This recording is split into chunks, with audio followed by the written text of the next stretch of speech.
그래서 자신의 내면 깊은 곳에 숨겨진 위선적인 자아는요, 오직 고난을 통해서만 드러날 수 있습니다. 고난을 통해서만 드러나게 돼요. 그리고 이 숨겨진 자아가 드러난 만큼 거룩함에 이를 수 있습니다. 우리의 자아가 드러난 만큼 여러분들은 거룩해지는 거예요. 여러분 몸에서 여러분들이 뭐가 더럽다고 느껴지는 어떤 더러운 것이 보이는 만큼 여러분들 깨끗이 씻을 수 있죠. 그것처럼 여러분의 자아도 마찬가지입니다. 인간의 자아는요 일반 어떤 다른 동물의 자아와 틀립니다. 인간의 자아는 뭐가? 인간에게 영혼이 있어요. 영혼. 그런데 이 영혼은 그 어떤 것으로도 그 영혼을 드러낼 수 없습니다. 인간의 어떤 철학과 어떤 종교와 어떤 윤리 도덕이나 어떤 상담 기법을 통해서도 인간 내면 안에 있는 영적인 것을 드러낼 수는 없어요. 너무나 깊은 곳에 숨겨져 있거든요. 인간의 영적인 자아를 드러낼 수 있는 건 오직 하나님의 빛뿐입니다. 말라기서에 너희들에게 의로운 해 대신 그리스도의 빛이 너희들에게 비쳐서 너희들이 어떤 치유의 역사가 일어나고 송아지처럼 뛰어다니리라 이렇게 증거하고 있거든요. 하나님의 빛이 비칠 때만 여러분의 영적인 자아가 드러나게 되고 드러난 만큼 여러분은 거룩함에 이룰 수 있다는 겁니다. 그래서 진정한 회개라는 건 뭐냐? 지식도 감정도 아니고요. 바로 밝은 빛입니다. 하나님의 밝은 빛이 비추어질 때 하나님의 빛입니다. 하나님의 빛이 비춰질 때 여러분 내면에 깊이 숨겨져 있는 어둠의 자아가 드러나게 되고 내가 얼마나 교만한 인간인지 내가 얼마나 음란한 인간인지 내가 얼마나 고집되고 얼마나 내가 게으른 인간인지를 빛 가운데 깨닫게 되면 그냥 무릎을 꿇을 수밖에 없어요. 그냥 고꾸라질 수밖에 없어요. 예? 이사야도 사도 요한도 하나님의 거룩한 빛 가운데 그냥 나자빠지잖아요. 죽은 자처럼 되잖아요. 여러분 우리가 많은 지식가 그래 저걸 말씀을 드리니까 내가 교만했구나 아이고 내가 음란하구나 아무리 지적에서 해봤자요 해서 주여 저는 교만합니다 주여 저는 게으릅니다 저의 거짓됨을 용서해 주옵소서 아무리 억지로 눈물을 흘리려고 해봤자 변화됨은 없습니다. 이거를 어떤 수도적인 영성이라고 해요. 하지만 하나님의 밝은 빛이 자연스럽게 비춰지면 그냥 알게 돼요. 내가 나의 존재를 알게 돼요. 알게 되면 그냥 그 존재 앞에 그냥 무릎을 꿇는 거예요. 증거를 제시하는 거예요. 여러분 이 검사 앞에 가면은요 거의 대부분의 사람들이요 검사 앞에서 고개를 푹 숙이고 꼼짝 못한대요. 왜냐하면 증거를 그냥 제시해 보려고요. 증거 제시하기 전에는 아무리 내가 무슨 죄가 졌어 하고 이것들 가만히 안 둘 거야 아무리 둘 적이요. 증거를 갖다 딱 제시를 하면요. 그 앞에서 꼼짝 못하고 고개를 탁 떨군대요. 그러니까 증거가 딱 제시되면 우리는 다 고꾸라지게 돼 있어요. 그런데 그 증거를 제시하는 것은 오직 하나님의 밝은 빛뿐이라는 겁니다. 그런데 그 빛이 고난 중에 비친다는 거예요. 고난이 강할수록 저 하늘의 달빛이 밝게 비치듯이 여러분의 일상에서 고난이 강하면 강할수록 하나님의 빛은 밝게 비치는 겁니다. 아멘. 아멘. 아멘. 여러분, 우리나라는 그 밤에 너무 불빛들이 많다 보니까 하늘의 별들이 거의 안 보여요. 그런데 저기 어떤 요르단의 어떤 와디롬이라는 곳에 한번 가보니까요. 야, 그 사막 한가운데서 잠을 자는데요. 하늘의 별들이 쏟아지더라고요. 소낙빛처럼 쏟아지더라고요. 너무나 아름다워서 침대를 밖으로 갖다 모래사장에다 침대를 놓고 잤어요. 그거 잊지 못해요. 다시 한번 가보고 싶어요. 와디롬, 요르단에 있는 와디롬이라는 곳. 여러분 왜 그렇게 거기가 별들이 많이 보이냐? 여기는 또 많아서 그러냐? 아니에요. 거기는요 주변에 불빛이 하나도 없어요. 완전 칠흑 같아요. 칠흑 같다 보니까 그 별이 상대적으로 밝게 보이더라고요. 그런데요 우리는 뭐예요? 세상의 빛들이 너무 많아요. 세상의 빛들이 너무 많다 보니까 하나님의 빛을 못 보는 거예요.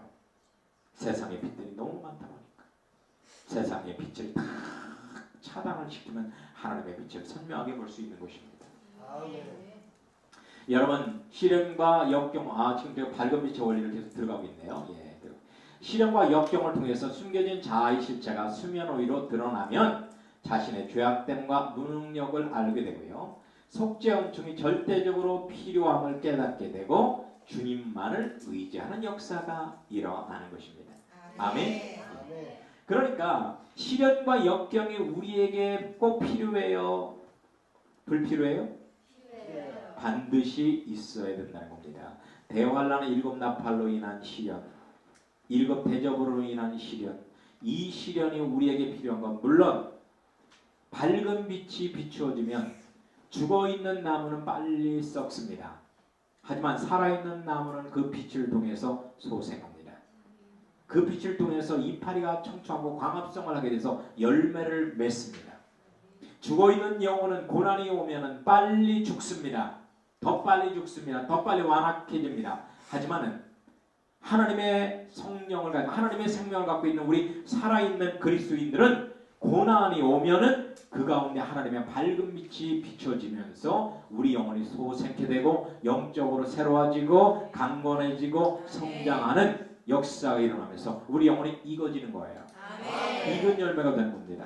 아멘. 이래서 사도행전에서 천국에 들어가려면 많은 환난을 겪어야 할 것이니라 라고 증거하고 있는 거예요. 천국에 들어가려면 많은 환난을 겪어야 될 것이니라. 여러분, 고난에 대한 이해, 십자가에 대한 이해가 정확해야만 성경의 핵심을 알 수 있고 요한계시록을 이해할 수 있는 겁니다. 아멘? 아멘. 자, 대환란은요 7 나팔과 7 대접을 통해서 하나님의 빛이 밝은 빛이 비추어집니다. 그런데 이것을 통해서 비추어지는 이 밝은 빛이 우리 영혼에 얼마나 소중한지를 알아야 돼요. 우리 영혼에 얼마나 소중한지 이런 빛들이 말이에요. 우리는 단순히 외적인 것만 바라보고 아이고 무섭다, 저걸 당하면 안 되겠다 이런 마음 품는 게 뭐예요? 우리의 정욕 때문에 그래요. 우리 정욕이 만족 못하게 정욕이 힘들겠다 이거예요. 정욕적인 만족이 안 오겠다 이런 생각을 하는 겁니다. 얼마나 세속적인 생각인 겁니다. 세속적인 세계관을 갖고서는 결단코 광야라에서 승리할 수가 없습니다. 광야에서 이긴 자 될 수가 없습니다. 세속적 세계관을 버리고 성경적 세계관으로 무장해서 하나님의 선하시고 온전하시고 기뻐하신 뜻을 찾아서 순종해야 돼요. 로마서 12장 2절에 나오잖아요. 이 밝은 빛이 여러분의 영혼에 너무나 귀중하다는 겁니다. 그래서 베드로전서 5장에서는 너희들은 이 고난이 얼마나 너희들에게 소중한 은혜인지 아느냐, 이 참된 은혜임을 증거하는 이 은혜 위에 굳게 서라 라고 증거하고 있는 겁니다. 아멘? 아멘. 이 고난이 은혜라는 거예요. 한번 따라서 보실까요? 고난이 내게 유익이라. 고난이 내게 유익이라. 시편 117편에서도 그렇게 다윗은 고백하잖아요.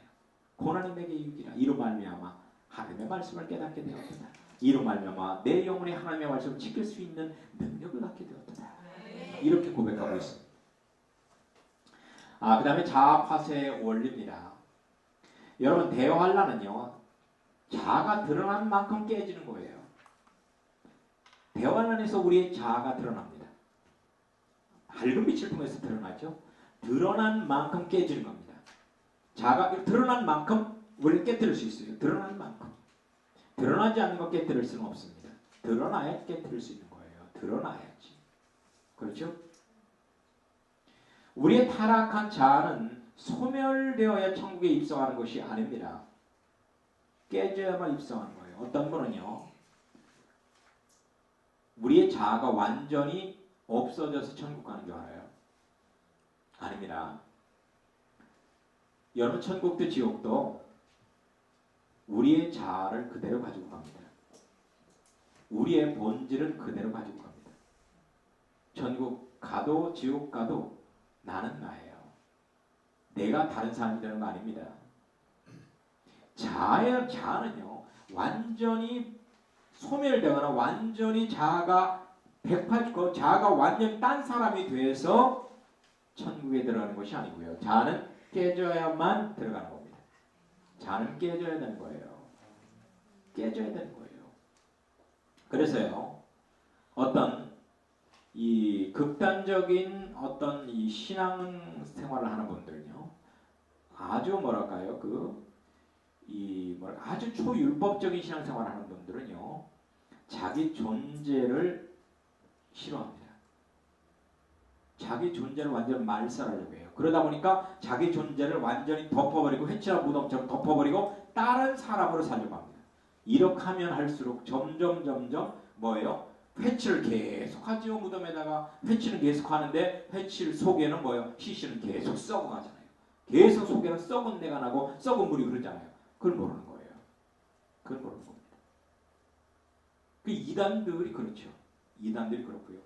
아주 뭐랄까요? 아주 극단적인 광신적인 신앙생활하는 분들이 소수의 분들이 그렇습니다.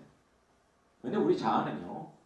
자아는 우리 있는 모습 그대로에서 우리는 깨어지는 거예요. 회개라는 건 깨는 자아 깨지는 겁니다. 광야는요. 자아를 깨는 과정이지 자아를 소멸하는 과정이 아니에요. 그래서 우리 자아가 깨어질 때 우리가 천국 들어가기 때문에 광야 훈련이 꼭 필요한 이유입니다. 이 광야에서는 크게 세 차례 자아를 깨는 그런 과정이 있다고 했죠. 모형적으로 보면 바로 군대가 추격합니다. 이것은 1차 파쇄의 과정이에요. 이때 자아가 금이 갑니다. 그리고 아말렉 군대가 쳐들어옵니다. 이것을 2차 파쇄의 과정이죠. 이때 자아가요. 돌멩이처럼 부서집니다. 그리고 아모리 바산 미디안 군인들이 쳐들어옵니다. 그러니까 싸웁니다. 이게 마지막 3차 마지막 파쇄 과정인데 이때 우리의 자아가 먼지처럼 부서집니다. 먼지처럼 부서지는 거예요. 맷돌의 원리예요. 광야의 원리는 맷돌의 원리예요. 여러분들 맷돌 써보셨습니까?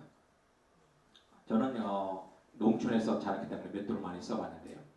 맷돌 가지고 주로 이렇게 1년에 몇 차례 두부를 해먹으면 그 불린 콩을 갖다 맷돌에 넣고 갈아요. 그래서 저도 아주 신기해서 그거 많이 했습니다. 맷돌을 가는데 이 맷돌은요 뭐예요? 맷돌 이 돌은요 일반 돌이 아니고 아주 단단한 돌을 사용합니다. 그리고 상당히 표면이 거칠어요. 그 거친 것이 서로 마주치면서 부수는 거예요. 그러니까 이 어떤 첫째부터 넷째 나팔, 다섯째 나팔, 여섯째 나팔, 일곱째 나팔 재앙의 맷돌이 여러분의 자아를 쫙 부딪히죠. 다섯째 황충 나팔 재앙으로 그 황충 재앙으로 해서 지옥에서 올라온 모든 악령들의 역사로 막성 피부병 걸려서 너무나 힘들지요. 내적으로도 힘들지요. 그리고 여섯째 나팔 재앙으로 해서 막 3차 세계대전에서 전 세계 사람 3분의 1, 30억 막 죽어 나자빠지고 이런 가운데서 막 너무 힘들지요. 물질적으로 힘들지요. 정신적으로 힘들지요. 그리고 육체적으로 힘들지요. 그리고 적그리스도가 출현하면 세계 단일 정부를 한다고 표를 하고 안 받으면 다 죽이고 박해하고 고문하죠. 힘들죠. 하지만 이런 것을 통해서 우리의 완악한 자아가 교만한 자아가 부서진단 말이에요. 네. 아멘. 아멘. 이것이 성경적 세계관입니다. 이런 원리를 가지고 이런 정신을 갖고 있어야 돼요. 이것이 성경의 정신이고 이것이 예수의 정신입니다. 이런 정신을 갖고 있을 때 우리는 신앙의 승리자가 되는 겁니다. 단순히 어떤 의식적으로 여러분들이 주일날 교회 왔다 갔다 한다고 해서 성경 몇 장 읽는다고 해서 무슨 어떤 방언 체험 뭐 몇 가지 은사를 받았다고 해서 그렇다고 해서 모든 것이 이루어지는 거 아니에요.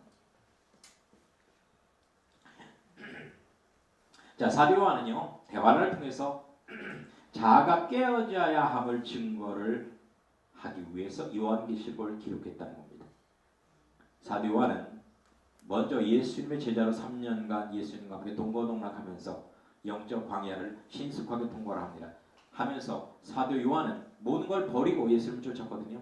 그러면서 이 광야가 얼마나 자기에게 유익한지, 광야를 통한 하나님의 섭리가 무엇인지를 뼈저리게 체험을 했습니다. 광야 여정을 통해서 자아가 완전히 분쇄되는 체험을 했던 사도 요한. 그 사도 요한이 당시에 그리스도인들에게 어떻게 하면 이 그리스도인들이 고난 중에 있잖아요. 이런 그리스도인들이 이 고난의 번제의 불, 고난의 번제단과 같은 불, 이런 불을 통해서 그들의 영적 번제의 삶을 살아서 자아가 부서질까? 이것을 쉽게 증거하기 위해서 요한계시록을 기록을 했다는 겁니다. 요한계시록은 단순한 시한부 종말론 책이 아닙니다. 사도 요한은요 미래에 대해서 관심 없어요. 미래에서 뭐가 일어날지 여러분들 나이가 들면 알겠습니다만은 이제 어느 정도 나이가 들어서 깨달음을 인생 깨달음 얻으면 내일 무슨 일이 일어날지 그렇게 큰 관심 없습니다. 원리는 똑같아요. 전도서에 증거한 대로 새로운 것은 없어요. 새로운 건 없어요. 어제가 오늘 같고 오늘이 내일 같고 새로운 거 없습니다. 똑같습니다. 똑같아요.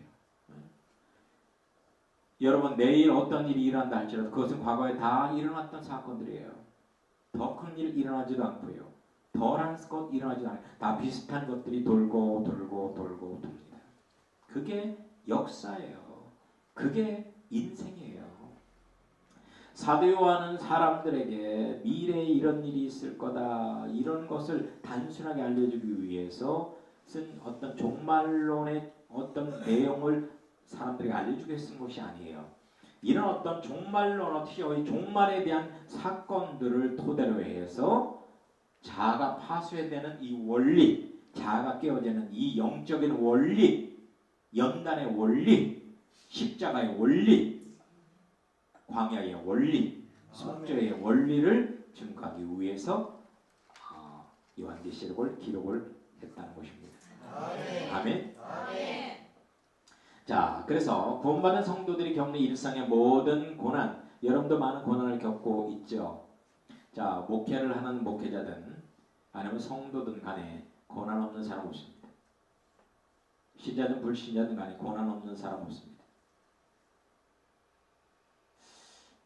그러면 우리나라 대기업 총수는 고난이 없다고요? 삼성의 총수 이건희 회장 고난이 없을까요? 그분은 지금 무지하게 큰 고난 속에 있습니다. 살았으나 죽은 것 같죠. 거의 반식물인간 상태로 있고요. 그리고 이 나라의 대통령 고난이 없을까요? 이 나라의 대통령 아마 잠을 편히 못 주무실 겁니다. 고난이 무지하게 많을 거예요. 자, 그러면 저기 철권 통치를 휘둘고 있는 북한의 김정은 씨는 고난이 없을까요? 고난이 있다는 거 어떻게 알 수 있느냐? 무지하게 그건 스트레스 많이 받나 봐요. 무지하게 처먹으니까 그렇죠? 스트레스 많이 받으면 무지하게 먹잖아요. 그죠? 고난이 많은가 봐요. 항상 보면은 그 사람은 밤잠 잘 때도요 음식도 제대로 못 먹는데요. 왜냐면 독약이 들어가 있을까봐. 잠도 편히 못 잔대요. 그리고요 자기 측근을요 수시로 교체한답니다. 왜냐하면 자기 측근 중에서 자기를 위협할 수 있다는 생각 때문에 수시로 교체를 한대요. 편한 사람 없습니다. 편한 사람 없습니다. 모든 사람이 고난 중에 있습니다. 고통의 바다를 헤엄치고 있는 게 우리 인간입니다. 그래서 그 고난을요, 이 고난의 바다를 갖다가 이 순간에 벗어날 수 있습니다라는 말을 하는 사람은 절대 따라하지 마세요. 사기꾼 중에 상사기꾼이에요. 고난의 바다에 빠져 있으면 고난의 바다에서 그 고난의 바다를 헤쳐 이길 수 있도록 도와주는 사람이 참된 사람인 겁니다. 고난의 바다는 내가 이겨내야 되는 거예요. 고난의 바다가 순식간에 없어질 수는 없어요. 그래서 이 모든 고난들이 여러분의 육적 자아를 깨뜨려서 영적으로 성장케 해서 하나님의 영성을 회복하는 최적의 방편이 된다는 겁니다. 따라서 해보실까요? 고난은 나의 자아를 깨뜨리는 최적의 방편이다. 아멘. 참 고난 없는 사람 어디 있겠어요? 저도 지금 여기 뒷목 잠을 잠 잤는지 뒷목이 왜 이렇게 아픈지 모르겠어요. 맷돌을 매달아 놓은 것 같아요. 그런데 감사해요. 우리 주님은 최고의 명설교를 언제 하셨느냐? 십자가를 지고 가셨을 때 십자가상에서 최고의 명설교를 하셨습니다. 저는 감사한 거예요. 십자가를 뒤에 이렇게 짊어진 것 같아요. 십자가를 짊어지고 이런 가운데서 하나님의 영광을 드러낼 수 있다는 게 얼마나 하나님의 종으로서의 영광입니까? 저는요 제 인생에서 제 뜻을 이루는 삶을 살고 싶지 않습니다. 저는 제 인생에서 제 뜻이 전혀 이루어지지 않는다 할지라도 하나님의 뜻이 이루어지는 삶을 살고 싶어요. 왜냐하면 그것이 저의 사명이고 그것이 저의 주님의 종으로서 마땅한 본분이고 그렇게 할 때 저의 영혼에는 진정한 행복감이 찾아올 수 있다고 믿기 때문입니다. 아멘. 여러분 신앙생활은요. 내 뜻을 성취하는 삶이 아닙니다. 신앙생활은 하나님의 뜻을 성취하는 삶입니다. 아멘. 내 야망을 드러내는 삶이 아니에요.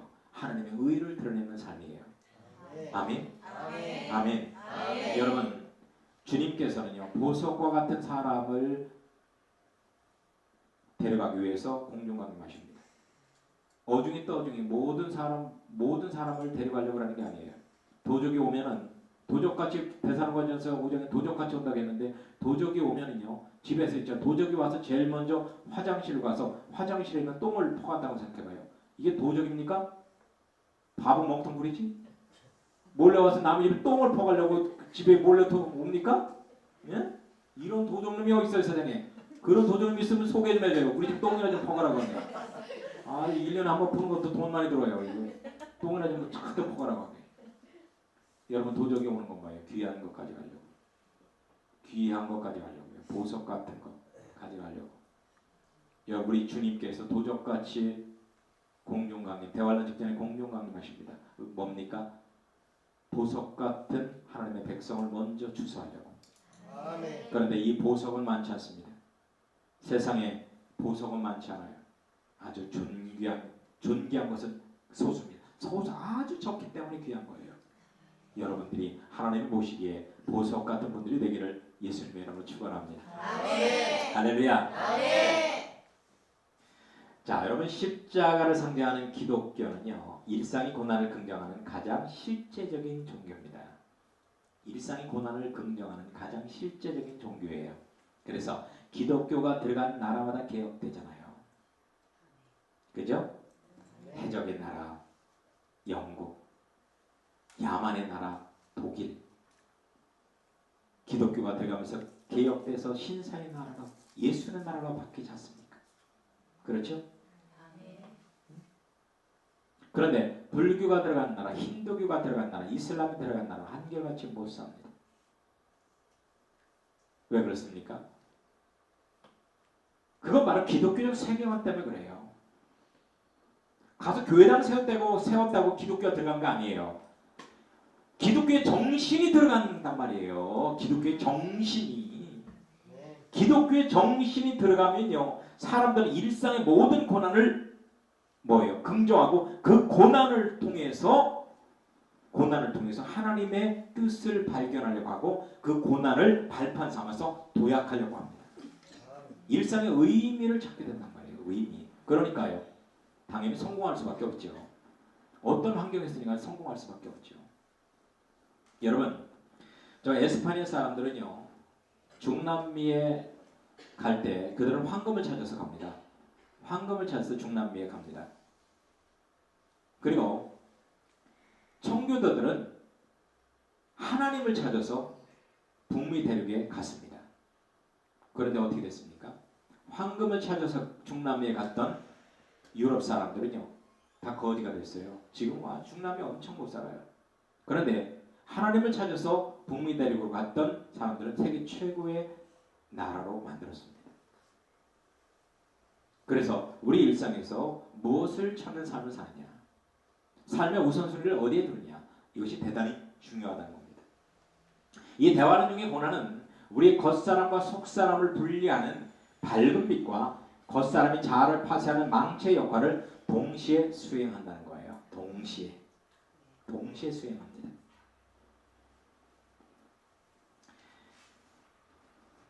대환란의 고난을 통해서 하나님의 밝은 빛이 비춰주면서요. 비춰주면서 어떻게 돼요? 우리의 겉사람과 속사람이 분리가 돼요. 분리가 되고 우리 자아가 드러납니다. 드러남과 동시에 그 자아를 파쇄하는, 깨뜨리는 망치의 그런 효과를 거두게 되는 거예요. 자아가 어떻게 돼요?